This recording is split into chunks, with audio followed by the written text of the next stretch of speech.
mutilated lips, not a face, just emptiness. And then he realized, this wasn't the end, it was the beginning. The creature came close, and despite its unnatural shape, hot breath began to pour from its cracks, from those very distorted lips, as if it were inhaled fire. You know you're different now. Igor felt his body being squeezed by something unspeakable, and all that was left was to absorb the darkness, to dissolve into it. The essence was gone, identity erased, his face became part of the world. Igor didn't know how much time had passed. It seemed that his consciousness had become stretched like rubber, and in this stretching time all that remained was his sensation.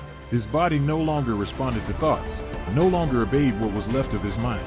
The shadow left of Igor continued to exist, but it was no longer his. The creature's lips grew brighter each time, as if they were beaming light into an empty room. Black seams were tearing at their center, and from their cracks flowed not blood, but an unimaginable substance unlike anything earthly. It was life, but not human life. It was something ancient, unseen, consuming. The creature that stood before him no longer resembled the one who had been his source of fear. It was something formless, but nonetheless possessing purpose. Its hands, covered in dark fleshy growths, reached out to Igor, but not to grab.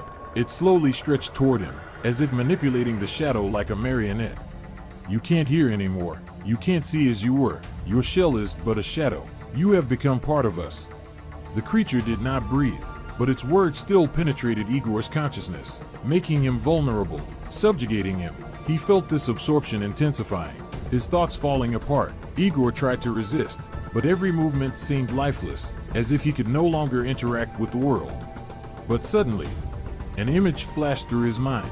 He saw her, a face, the same one that had disappeared, the face that had once been his. The face with the lips torn off, but now it wasn't just ugly, it was cursed.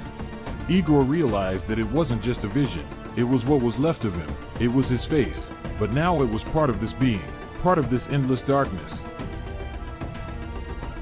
His own lips began to open, as if they were pulling themselves into a ghastly smile. There was no pain in them, no fear. All there was absorption. Igor lost the ability to feel alive.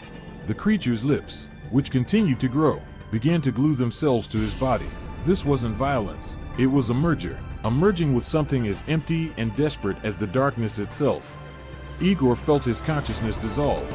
He became part of this dark world, part of a face. His face had become one of them, but now there was no turning back. He couldn't breathe, he couldn't think. All that was left was what had once been him. The creature smiled, its lips spreading all the way to his ears. He was home now.